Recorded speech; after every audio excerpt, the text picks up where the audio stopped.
This is Disaster Resilience by Owen McGuire. What is resilience? Resilience is a building block of society that is necessary to overcome disasters and negative events. Emily Combaz, independent researcher, says, the impacts of disaster on development, poverty, and vulnerability have led to calls for improving disaster resilience, meaning the capacity of households, communities, and countries trying to cope with and adapt to the shocks and stresses associated with natural disasters.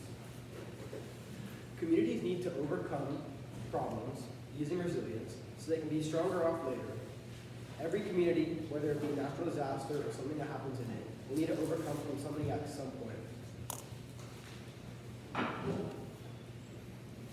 Resilience is necessary in disaster recovery. Growth is directly related to resilience. Everyone needs competition to grow, which is why competition is such a necessary factor in resilience. You're never going to get better if you don't have something to work against or something to come back from. The Mayo Clinic staff, the specialized doctor says, when you have resilience, you harness the inner strength that helps you rebound from a setback or challenge, such as a job loss, an illness, a disaster, or a loved one's death. Resilience obviously applies to many factors of life and should be used to overcome challenges of all sorts. Where can resilience be applied? Going back to my point on competition, everyone needs to overcome a disaster or be better than someone else, which is why competition allows resilience to be applied everywhere.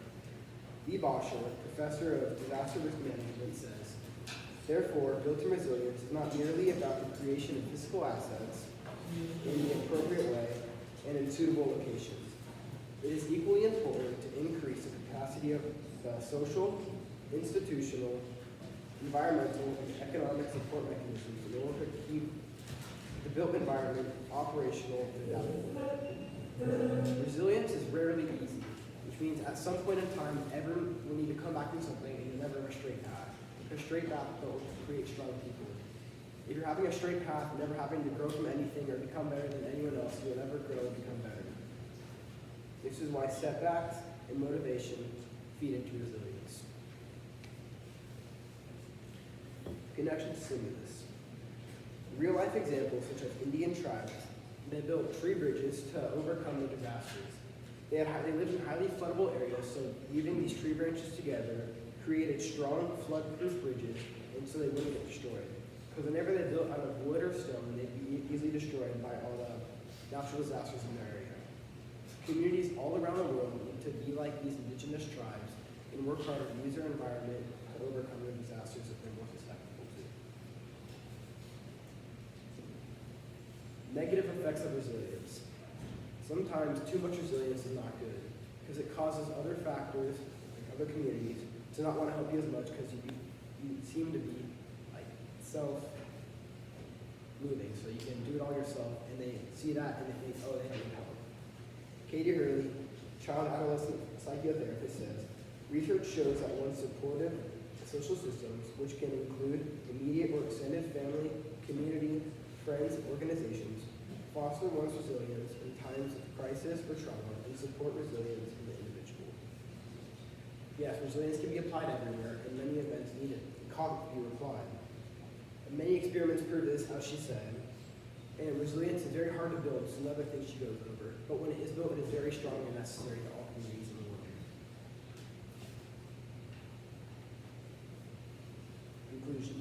Overall, resilience is very positive and is necessary in all aspects of life. Katie Hurley also says, people face all kinds of adversity in life. There are personal crises such as illness, loss of a loved one, abuse, bullying, job loss, and financial instabilities. All of these reasons are great reasons for resilience to be applied. Resilience is always necessary and can help with everything, such as a loved one's death, as she said. If someone dies, you need to be able to overcome that because you can't do anything about that. I know it sounds harsh, but you need to be able to come back from that. A job loss, you need to work harder to get that job back because you're competition, you're competing with someone else for that job that you want. Resilience is necessary and should be applied all around the world. Terrific, thanks, Owen. I've got a couple of questions for you, and then we'll wrap this up. Okay, so for the first question, did your research go in a different direction than you originally expected? And if so, tell us how that worked out. I expected resilience to be only positive and only used from like the very bottom of like the people who are afflicted with disasters, but in reality, it's used everywhere in life. And I was very surprised that it could also be negative too, because I didn't think people could be too resilient for their own need. And when it talks about that, it's really interesting that people become less wanting to help when they know that people are stronger, and that's why it took me a different direction than I originally expected. Interesting, thank you. And then for the follow-up question, how did you use the conclusions or questions of others to advance your own research? Maybe give us one or two examples. Well, people were wondering how resilience can be applied in your everyday life, and I talked about how every day we go to school and every day we get more assignments, and so you need to like not just put those aside, you need to work harder in everyday life through loved ones, because people are always going to be in your life, and people are always going to be hurt in some way, and you need to be able to come back and become stronger from the experiences that make you. Okay, terrific.